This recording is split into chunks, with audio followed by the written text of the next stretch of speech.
Thanks for joining us on the 208. Brian Holmes will be back next week. If you're a parent, the words Common Core may ring a bell, good or bad. You may roll your eyes, you may cheer, but here's the bottom line.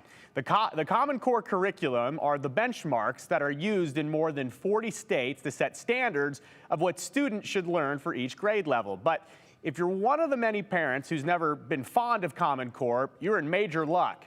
Yesterday, Governor Brad Little signed House Bill 716 into law. It will remove Common Core in Idaho and replace it with Idaho's own set of education standards. What are those? Here's our Katya Stepovic. This is the day that many Idahoans have waited for. Idaho Superintendent of Public Instruction Sherri Ybarra took to the podium Thursday to express gratitude for Idaho lawmakers and their work on a bill in the making for a handful of years to replace Common Core. The new content standards in math and English, language arts, and science are clear and concise. They are age-appropriate indicators of what our students should know and be able to do at every grade level. The new standards will replace English, language arts, mathematics, and science standards with new ones. There were several things that were problematic, particularly with the math, and I think they were too confusing, so we simplified them. It separated the knowledge the parents had from being able to help the students. We used to teach the assembly line model that everybody had to look exactly the same. You had to get that answer exactly like everybody else. That's not our world these days.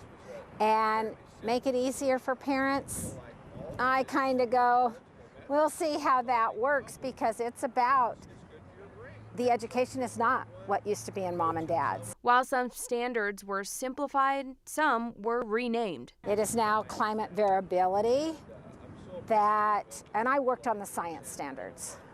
You know, teachers worked on it, and they were worried about teaching climate. You just can't not.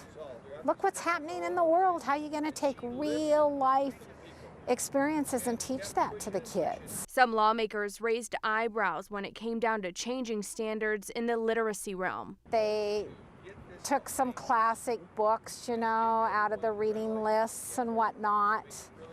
I don't know if that's our place. Unless parents get involved, a lot of the things that they should be exposed to, you know, traditional American literature, is being cut out of the current curriculum. Those decisions about textbooks and what kids are reading are made at the local level. They are not made at the state level, and so parents have the right to review those textbooks, whatever their child's reading, and go have a conversation with their local school district about that. Those are recommendations in the standards. While some lawmakers like Representative Sally Toon agree that the standards did need updating, she still has lingering concerns. Perfectly fine with that. Every 5 years they need to be updated.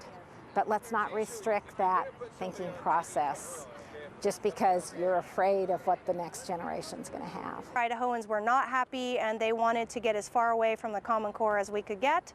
And so this is a great day for Idahoans.